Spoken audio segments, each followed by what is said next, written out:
Hello, welcome to Math for All, where we try to keep math creative, curious, and inclusive for everyone. I'm Molly Vokey.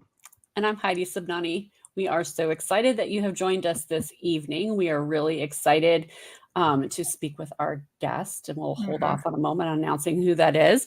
But if you are new in this space and would like to find out a little bit more about us, Molly and I have a book. This is our pandemic baby on math activators. And so feel free to check that out. You can find that at didex.com, or you can also follow us on Facebook. We have a Facebook page and a Facebook group where we continue the conversations that we have here on Math for All. And so we have a lot of amazing educators who shared their experience, and we like to continue that conversation in those spaces. You can also follow along on YouTube, Facebook, or what is formerly known as Twitter. Right.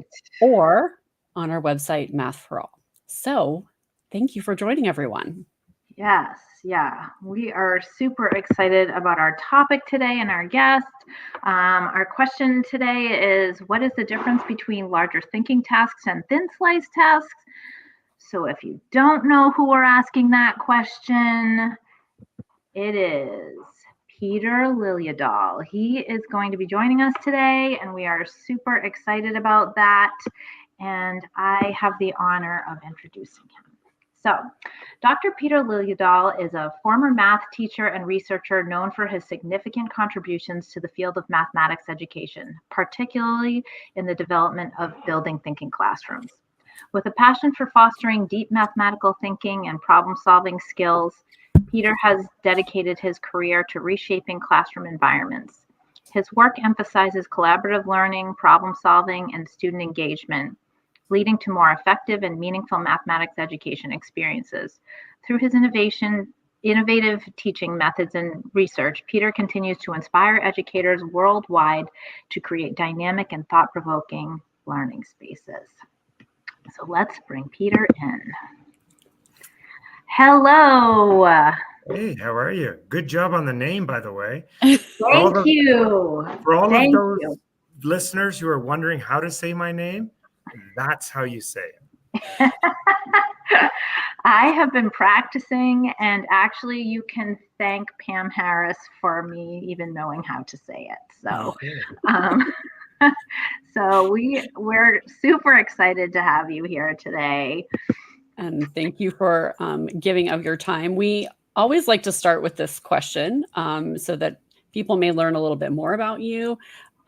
So what is your math story? Right. Okay. So long and winding road here.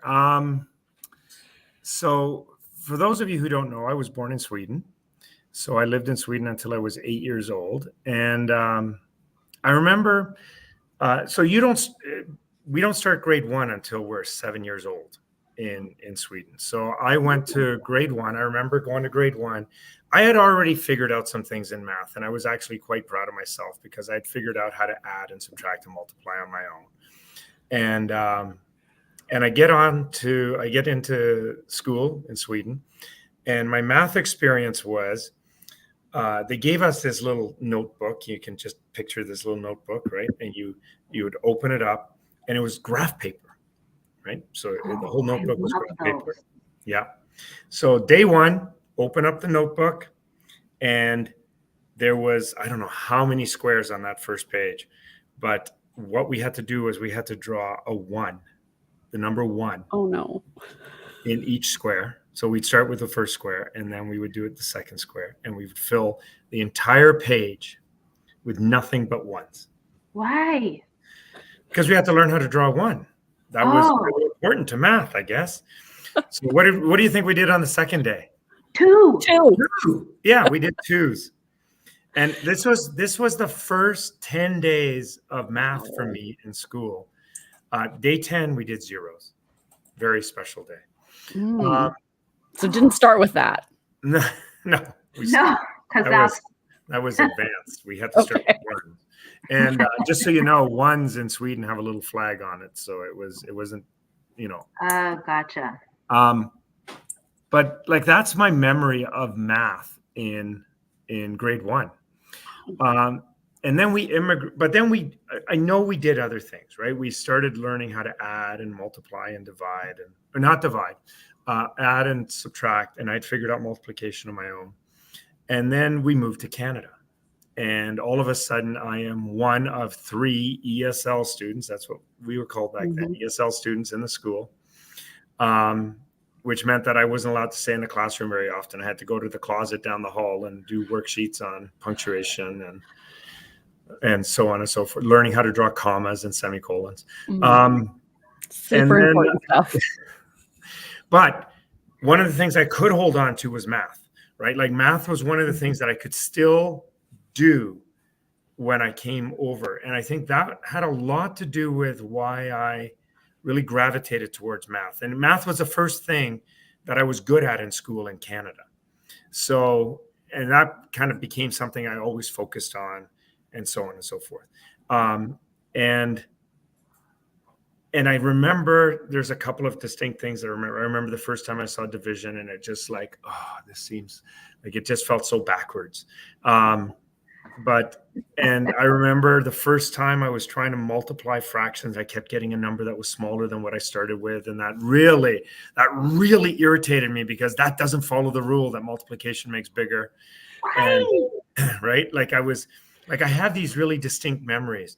I also remember in grade 4, I had this teacher, Miss Lewis, and I was by far the best student in math in the class. And we would do these tests, these time tests.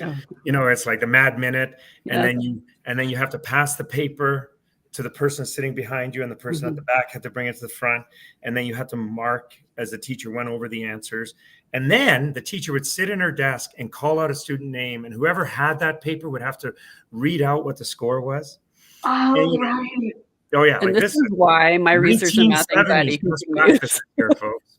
Right, and I remember there was 2 really, really powerful events, powerfully negative events in class here. One was, it was one of these mad minutes, passed it back. The teacher calls out my name. The student behind me reads out that I got like 2 out of 25. And everybody in the class erupts in laughter, right? And there's like, I know there's something wrong, but everyone was laughing at my expense because I always had the best mark. And of course, what went wrong? The guy behind me missed one of the answers that the teacher read out. So he was off by 1 on every one of them. And a teacher fixed that, of course, but like there was that, like, that public shaming doesn't come just for students who perform poorly. Like students who perform well are real targets in those spaces as well. The other one was, she also liked to do around the world. So you'd all line up at the whiteboard or at the blackboard at the front, and then she'd come along and she'd ask you a question. And if you got it right, you got to go sit down. If you got it wrong, you had to stay, and she'd keep moving, and then she'd come back until there was only one student standing there at the front. Right? Like this was, oh yeah, these are my memories. Yep. And I remember one of these times she came to me and said, she asked me a question. I can't remember, 7 times 8. I go 56, and she goes wrong. And then she moves on. And I knew I was right. But again, there's that public shaming that comes along with that, because I'm typically the one who always got to sit down first.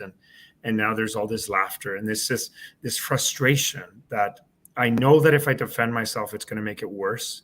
But I also know that I'm right. And yet there's just this onslaught of ridicule, right? So these are very negative math memories. So even people who perform well in math can have negative math memories. I think a majority of our guests do have. I mean, very few people come on here and say that it was a sunny math experience for the entire time. Most people have at least one negative story. Yeah. So then I was, sailed through school, sailed through high school, got to grade 11 math, hated my math experience. The teacher was really petty. It was really punitive. I was in an honors math 11 course, and I hated it. That was it. I never taken another math course. I didn't register for grade 12 mathematics.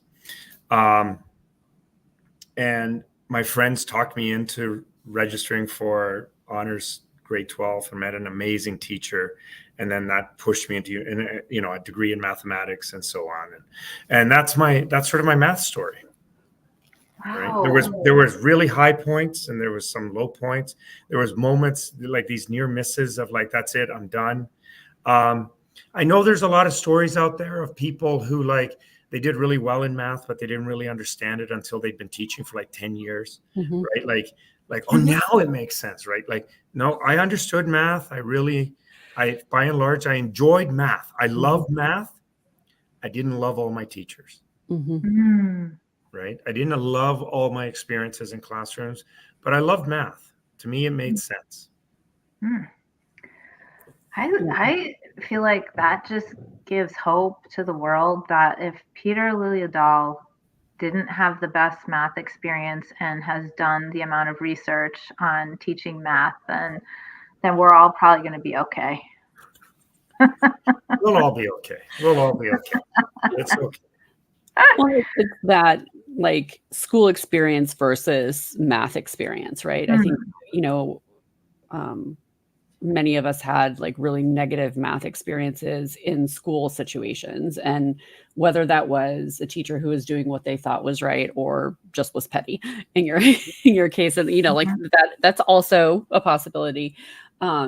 Those experiences shape the directions that you go. Yep. And if you didn't have friends who pushed you, this could be a very different conversation. Oh yeah, I would not be a guest on here. Like I had a master's student. She also was my doctoral student, but when she did her master's degree, Minnie Liu, she wrote a thesis called "Math Sucks," SUKS, colon how and why, because that's what the kid said. Math sucks, SUKS, and her study was about the kids in her class. And what was interesting about that, their experience was very opposite to mine, right? So their experience was they loved Minnie. Mrs. Liu was an amazing teacher. They love doing what she teaches. They love doing the stuff in her class. They love being in her class, but math sucks. Not the math that we're doing with Miss Liu, but the math that's outside of this little all of their previous math experiences, right? All that. So there's this sort of also knowledge that, yes, this amazing teacher is creating this amazing, really rich experience, but that's very localized. Like this is a special space. Once we get outside of that space, math sucks. In here, math still sucks, but Miss Liu is awesome. And I didn't have that. I had the opposite, right? Math is amazing. Math is amazing. And in this dome right here, this math class sucks. Yeah. But then this one was amazing. This class over here was tremendous. Yeah. That reminds me, this is like a very squirrel moment, but a number of years ago, I think it was the Discovery Channel had Genius with Einstein, and it showed like a situation with him, like so obviously actor portrayal of him in a classroom where there was no questions and it was wrote everything versus he got kicked out of that class. Yeah.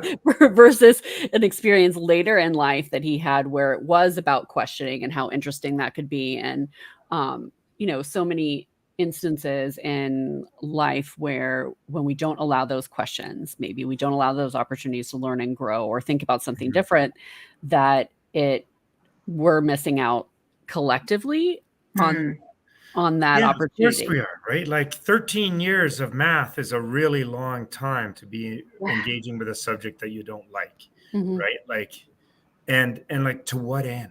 To what end, right? Like what percentage of our population really needs to know math at the level that we're teaching it to, right? Like it's not, and yet we're making everyone go through this experience. We better make this experience worth its like valuable in and of itself, right? Like this experience right now, today, in my grade 3 class needs to be valuable today, not because it's going to be valuable in the future, but today it needs to be valuable because I may never get to that pot of gold at the end of the rainbow where I'm an engineer or I'm a mathematician or a theoretical computing scientist, right? Like I may never get there. So, this argument that this is important for the future isn't going to help me today on Thursday in this class. It needs to be valuable today. That's just making me think, because like I feel like so much of the value of math is related to like just general problem solving, right? So learning how to solve a problem, which is completely transferable to other subjects and to life and to whatever. But you're just like making me think like a little bit more about that each moment in math class matters. Yeah. Versus just the overall problem solving experience that I attribute math greater value to. Yeah. And I'm not saying it's not valuable. Oh, no, of course not. Well, Right. you wouldn't be writing books about it if you didn't think it was valuable. Of course it's valuable, but it's like we can't negate the human experience in this moment, right? For the potential of an important experience in the future. And this ties in, just makes me think about the conversation we had with Amy Chang a couple of episodes ago, that idea of valuing the qualitative piece of how students feel in math classes, in addition to the quantitative data that we often look at. So I'm just like making a plug to go back. I re-listened to that the other day, actually. Yeah. And do you think that your students care about the quantitative data? No. Right? Do they care that your average performance went up 1.5%? Like no, that's not what they care, that they had a good experience. They feel good about themselves. Their identity as someone who can engage with mathematics is positive, right? Like that's the things they care about. Yeah. And I think that's, sometimes like putting that time in. I've been working with teachers the last 3 days where I'm like, okay, we're transitioning to next year. We're thinking about that. We want to think about the experiences that your students had in math class this year, and how do we begin to think about and plan for the experiences that they're going to have next year in a touchy, like in an emotional response kind of way. Like that's the thing that we're spending time on right now. I'm like, because I know what's going to happen when we come back in August. You're going to be like, oh, I got to get into all. Oh yeah, we got to go. And now we got to review, which we don't actually have time for, but we got to review because they don't remember anything. So 3 weeks of review so we can get onto this thing, so that we can be ready for a standardized test that's actually coming 4 weeks too soon. Yes. Right. Like, yes. Particularly when it's computer-based. Like we start the year 3 weeks behind. Right. Like I spent 20 years, of course, I did research on thinking classrooms, right? Like that's what I'm known for. But I also spent 20 years doing research on student affect, right? Like I've had several research projects. One is creativity in mathematics. And the other one is, which I like your little catchphrase at the beginning about, you mentioned creative. I spent 20 years doing research into affect, right? Like students' beliefs, attitudes, emotions, how that affects their identity, their motives, their goals, their self-efficacy. Like that's been where I've been so focused, and not just students, but also teachers. Yes. Yeah. And, we've spent so much time thinking about student performance, and we've also spent so much time talking about teacher knowledge. But the reality is that unless that door of affect is open, there's not a lot of learning coming in, right? Like the minute that door shuts, that emotional self-efficacy door closes, student has a negative attitude, low self-efficacy, they have very skewed beliefs about what mathematics is, their attitude is poor. Like the minute that closes, learning isn't happening, right? Like, and that's how I've always thought about the affect. The affect is that door, and we got to be able to open that door and keep it for learning to happen. And if we ignore that, we can teach all we want, but this stuff is just bouncing off it, right? And we may be able to get them to retain some things for a few weeks, but the real learning isn't happening because right now they're in crisis mode, right? They're enduring trauma every day. Their social emotional experience is poor, right? That's not an ideal environment for learning. So this idea that we got to pay attention to, like you said, the touchy feely. Yeah. It's, which is sometimes a hard sell. Like thankfully the last couple of days it's been with elementary teachers, which is a little bit easier than it sometimes when I work with, What are you saying? with middle and high school. But it's that idea of, if we're not thinking about and planning for that now with the same intentionality that we're planning for the curriculum and content and routines that you want to build, if we're not spending that time now, then all of that other stuff is wasted. It is. It's wasted. And that's a really good way to put it, right? Like, time is so precious, right? And we have so much to do, but it's just wasteful if we're just throwing all this content at a closed door. We got to open that door. And that's how I've always approached teaching. And how can I get that door open, and how can I keep it open?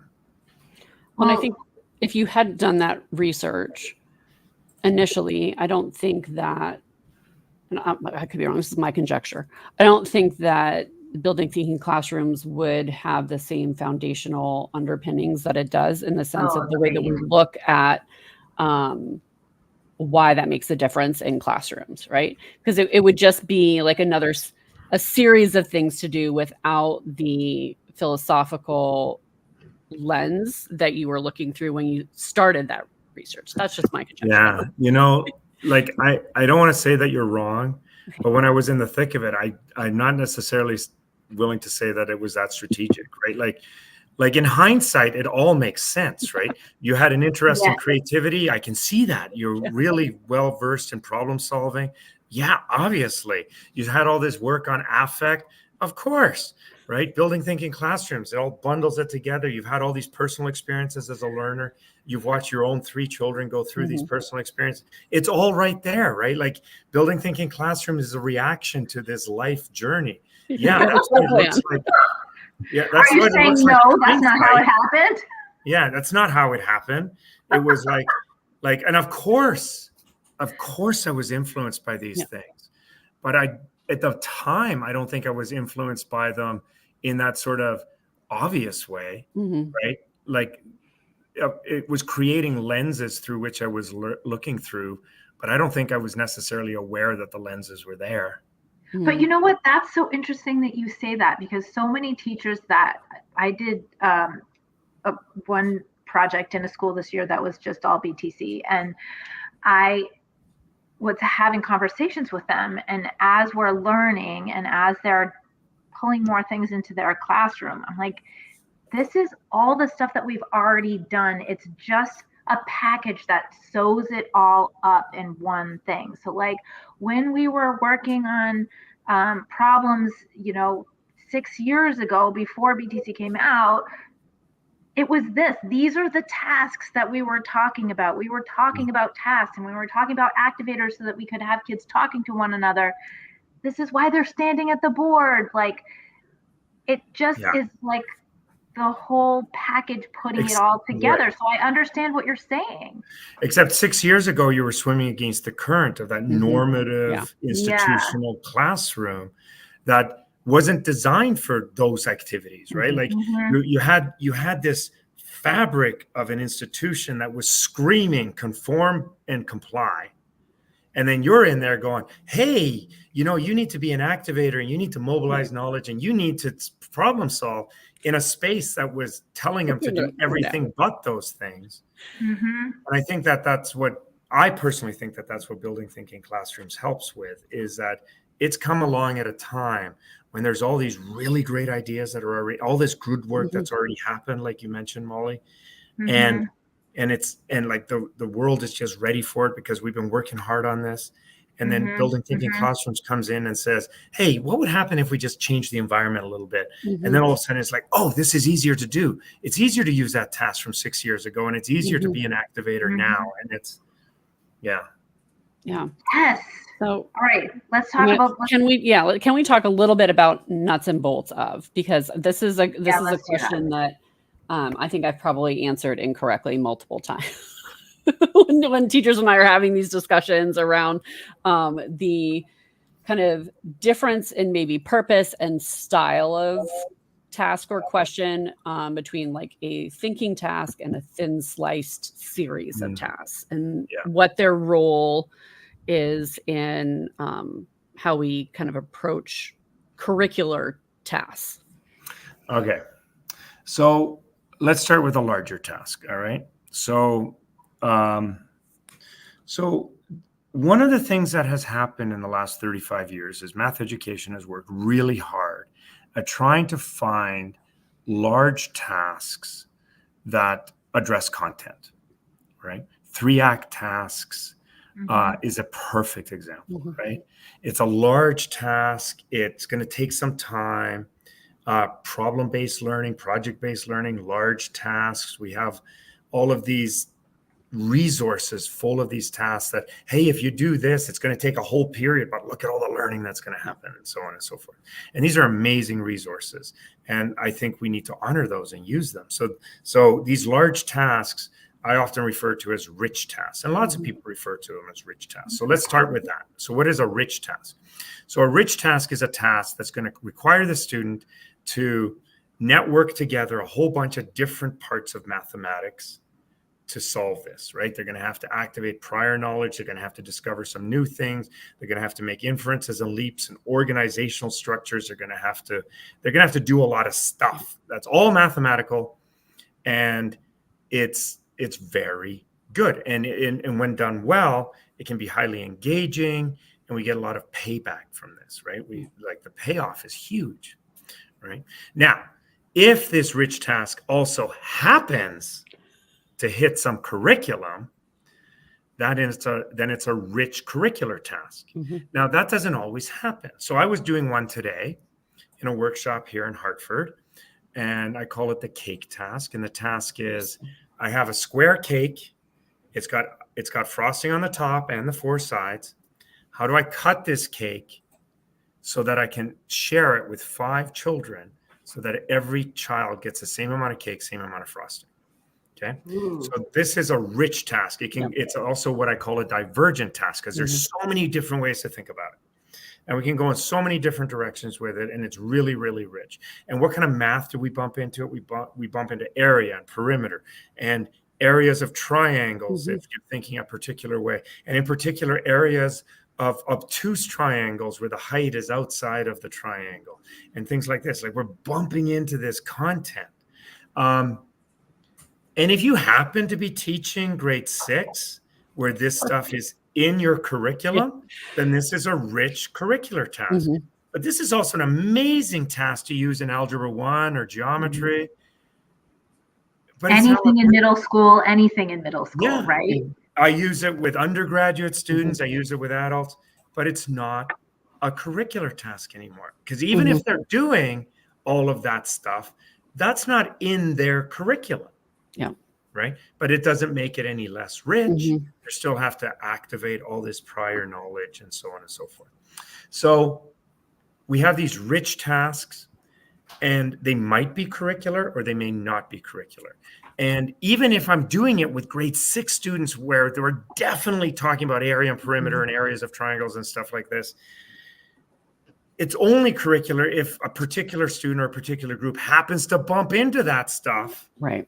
While they're working on it, right? Like, this is the thing about these rich tasks, is they're divergent. We can't really control which way kids are going to go with it, right? They're going to go this way or that way. This group happens to take a path through grade 6 curriculum. This group is over here in grade 3 curriculum, which is awesome, except they're in grade 8. And, and that's the nature of rich tasks. Now, our tendency sometimes as a system is to go, oh, it's such a rich task. I really want them to bump into curriculum. So I'm just going to hem it in a little bit, right? I'm just going to hem it in a little bit more, and I'm going to hem it in a bit more, and just a little bit more. Or you could pre-teach. Yeah. And now I've hemmed it in to the point where it's no longer a rich task. It's just a word problem on page 47 of the textbook. And it's really telling the students exactly what to do, because I'm going to make sure they hit that outcome.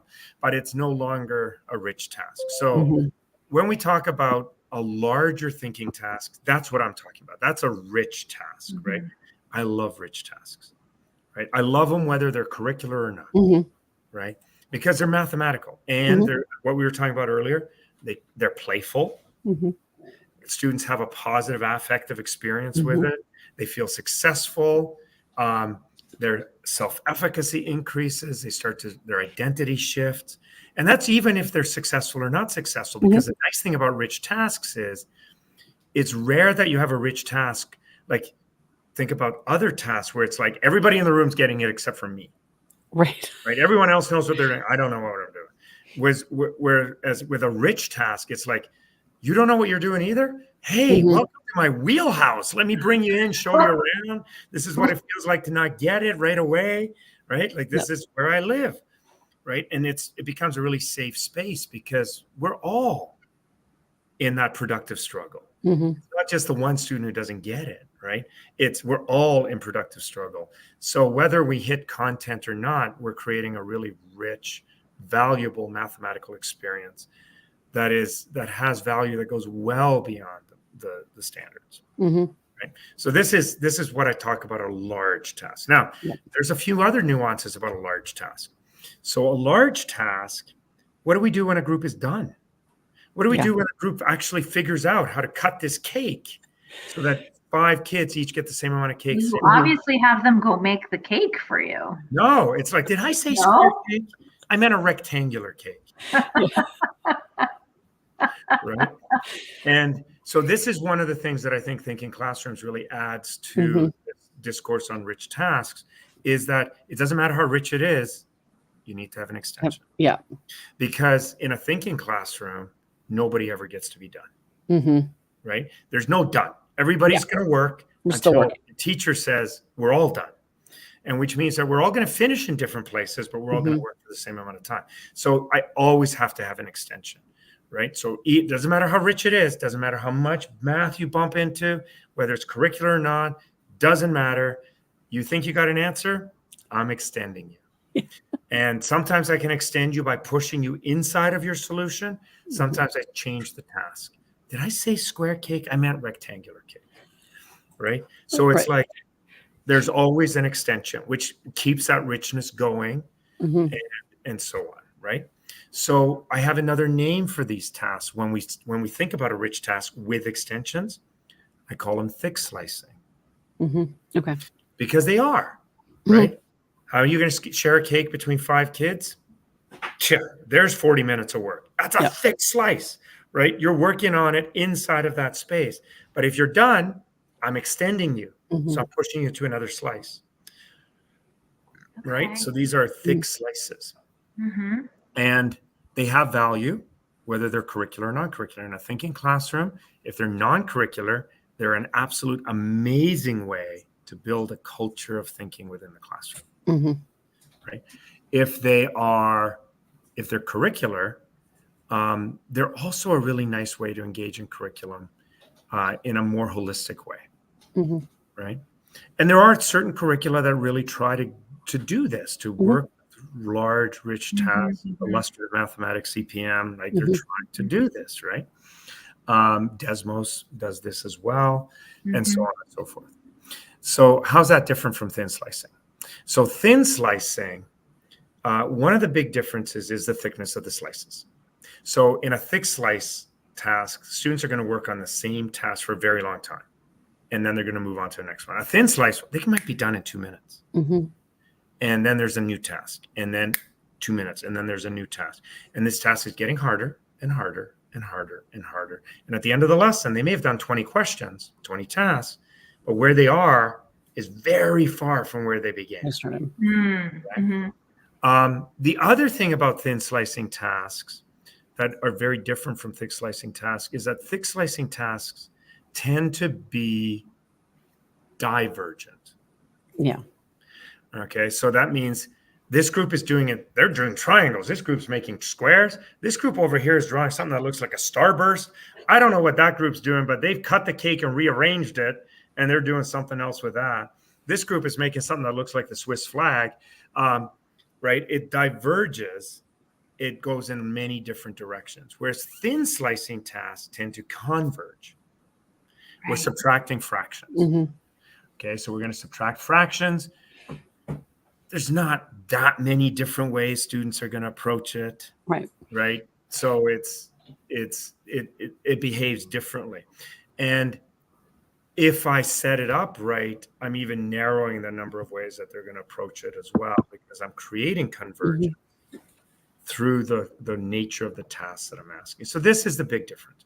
The other big difference is, whereas thick tasks, slicing tasks, or these rich tasks, I might hope that they hit curriculum, and I address a standard today. Right. But with thin slicing tasks, we're definitely hitting curriculum. Yeah. Because that's what I'm doing. I'm right in there in the curriculum. I want to create a sequence of tasks that's going to actually take students from adding fractions with a common denominator, proper fractions with a common denominator, all the way up to adding mixed fractions with different denominators where they have to regroup, right? And each one of these things is an outcome for me. And I'm making sure that we're going to hit those outcomes. I'm not hoping that we hit those outcomes. Right. I'm planning to hit those outcomes. Yeah. And so when you're thinking then about consolidation, one type is going to be significantly maybe easier to approach than the other. As far as how much thinking you have to do. Well, more straightforward, right? Yeah. So when you have a divergent task, you're going to do a gallery walk. Now, if you've read my book, chapter 10 talks about consolidation. There's 3 types of consolidation. First one is have a conversation. The second one is teacher scribe. And the third one is gallery walk.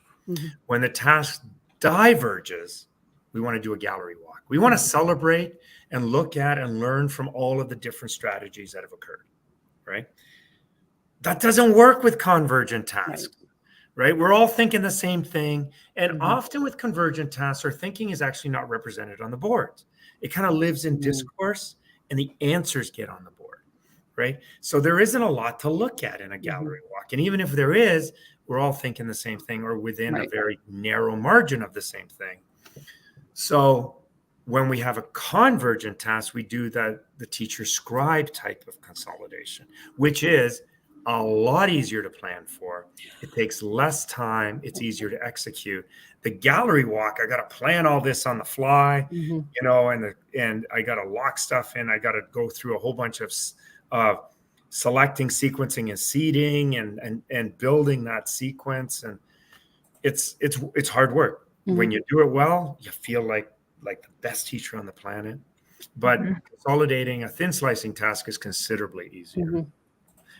And I think for all the reasons that you just talked about in terms of thin slicing, I feel like for me, thin slicing has been an easier sell to my upper grade teachers. And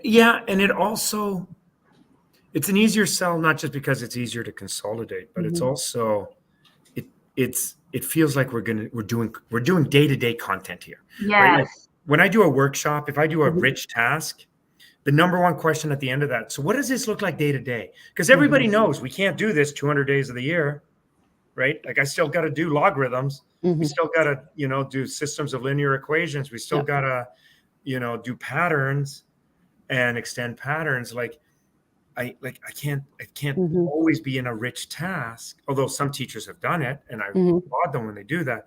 But it's like, how are we going to do sine ratio, right? Like it's. So then it's like, well, that feels like it's got to be more, because I got to hit that. I got to hit that content. And not only do I have to hit it, the kids have to see it over and over and over again and have experience with all the variances and the nuances and so on. So thin slicing very much is designed to hit that content, but in a way where the students are thinking and learning and meaning making rather than just mimicking. Right. And, I think that's sometimes the opportunity for like pre-teaching is still there. I'm like, no, like we're still asking them to do the lift. We're still asking them to think and struggle through this process, whether they're using a manipulative to make sense of it and then, putting their transitioning to how they would represent it on a vertical space. But we're still asking them to do the work. Yeah, they're not doing their practice at the whiteboard. Right. They're doing their thinking at the whiteboard. Yep. And then so one of the things that I've been talking a lot about lately is that meaning making is messy, right? And that's what happens at the whiteboards in their groups. They're meaning making. Meaning making is messy, right? And it needs to be messy, right? Because that's the nature. Now, it feels like it's more efficient if I just give them my meaning. My meaning's already nice and clean and organized and all. So why don't I just give you my meaning? And Kathy Fosnote has this really nice quote that is like, it doesn't matter how much you care for your students, you can't understand for them. Right? Like they're going to have to do their own understanding. And so meaning making is what happens at the whiteboards, and it's messy and it needs to be messy. What the consolidation does is it cleans up the mess. Right? That's what and why it's so important is it turns meaning making into meaning made. So we need to have the messiness. Now, the temptation sometimes is to pre-teach. Yeah. So we do all that pre-teaching. Let me give you my meaning.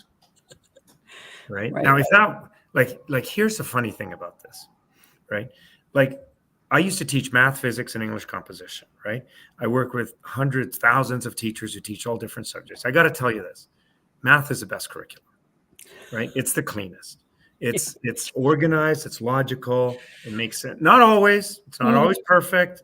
Like sometimes I look at a textbook and I'm like, what the heck are they putting that chapter there for? And it should be over there, and like this needs to be reversed. But not as a curriculum, but as a subject. Math is very clean, right? And we have the world champions of telling kids what to do. Yeah. Right? Like teachers are like the triple gold medal winners of how to tell kids what to do. So if you take this curriculum that is really clean and the world champions of telling kids what to do and put them together, this should really work. clean. Yeah. Right. So if I just it should work. And when I say that, it means that we should have no kids in remediation. Everyone should be getting A's. We don't have any tracking. Oh, yeah. There's no adult upgrading. Like we're just like all our kids are just like up here. Yeah. Like, that's what should happen. That's not what's happening. So why is how it it's not happening? It's not because math isn't clean. Math is clean. It's because the majority of students can't learn by us just giving them our meaning. Right? They got to go into that meaning making space. Yeah. I mean, like at that point, having the messiness of some of the humanities, like to make sense of something we need to be okay with that, like showing up in math class too. You know, that's how meaning is made for that individual student is by wrestling with those ideas that we see in some of those other content areas. When we think about that. Yeah. So I just did a podcast recording last night called the Messy Podcast, it's called, I'm trying to remember what it's actually called. Embrace the Messy. Yeah. So it's a podcast out of British Columbia in Western Canada. And that the entire podcast is about the messiness of education as a good thing, right? That education is messy, like because meaning making is messy. Right? And we have to embrace some of this mess because there's no way around it. Because when we try to keep this place sterile, it's not working. But that's not how life is. Life is flipping messy. Right? I mean, how are we going to teach kids to live in a sterile world and then throw them out into the real world? Oh, no. Like one of my examples is, we got the weekend coming up, 3 kids, 1 car, 4 sports. Like, Molly knows all about that. How are you going to solve that problem, right? Like they didn't teach you how to solve that in Social Studies 11. I will tell you, you buy more cars. That's the only answer. Oh my gosh, this is fabulous. So I can't imagine that our listeners don't know how to find out more about you, but why don't you tell them anyways? Okay, well, you can Google Peter Liljedahl, but you can, if you want to know more about thinking classrooms, go to our website, which is buildingthinkingclassrooms.com. Brand new website, just launched 5 days ago. Fantastic. It's very pretty. Looking snazzy. And if you want to find me on Twitter, there's @PG Liljedahl and @BTC Thinks. But if you want to find out more about building thinking classrooms without me, go to the Facebook groups. Yeah. There's over 60 Facebook groups now. Are there? On building thinking classrooms. We're not members of that many, Molly. What are we doing? Building thinking classrooms. The main one has over Mhm. 60,000 teachers in it. There's a primary one. There's a language arts one. There's one in Danish, if that floats your boat. There's ones for leaders and administrators. There's ones for science. There's ones for, I'm using CPM. What does it look like? Mhm. There's all these Facebook groups, and every one of them is absolutely packed full of teachers who are passionate about this Mhm. and who are passionate about sharing their experiences, but also helping people in their experiences. It's an amazing nurturing community. And I have no fingertip prints in there at all. There's one on technology and thinking classrooms. They're just amazing. I agree.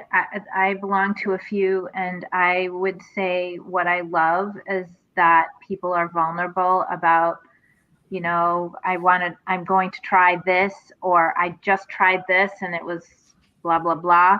Like people really do. They really are personifying the idea of BTC, really. They're being vulnerable with their learning. And I think one of the reasons that is that BTC is so different that it's okay not to be an expert at it. Right? Like which allows you to be vulnerable. It allows you to be in that tentative learning space where you're collaborating and learning from each other. You don't have to be an expert, so your identity isn't affected by this in the same way as trying to get online and have someone help you, factor quadratics because I'm teaching this. And it feels like I should know how to do this, but I really don't know how to do this. Well, and I think like the support group, because like with anything, things are sometimes going to get messy and not go the way that you intended or planned, and having those opportunities. We've all been there. I'll be there tomorrow. And even if it goes well, right, there's more than one way for this to go well. Right?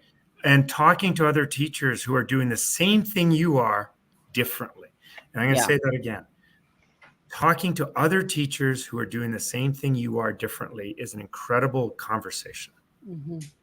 100%. I love it. Thank you so much for spending some time with us today.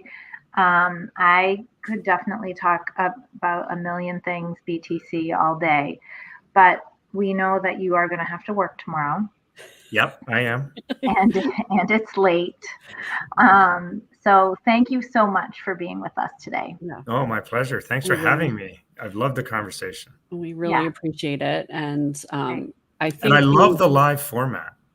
Yeah. Oh, good. Well, we didn't mess up today, so that's great news. You're a lucky guest today. Yeah. Oh yeah. Okay. All things have gone well. So, but for everyone watching, we'll continue the conversation in our Mathwell group and about this. And there have been several other guests who come on who have been using building thinking classrooms in some form or another. So if you're interested, you can join the continued conversation there. But we so appreciate you coming on. And I think there's a wait list for the conference in Arizona. If I got there is thing, so yeah. So the Building Thinking Classroom Conference, July 1-2, and in Phoenix, Arizona, is sold out at 1,200 people, but there's a wait list. The Building Thinking Classroom Conference 2025 is going to be in Seattle, Washington, and that's going to be around the same time. So mark your calendar. Yeah. Okay. Well, I will be there. I'm looking forward to it. Awesome. Yeah. So I'm going to be there too. Yeah. I think that's appropriate.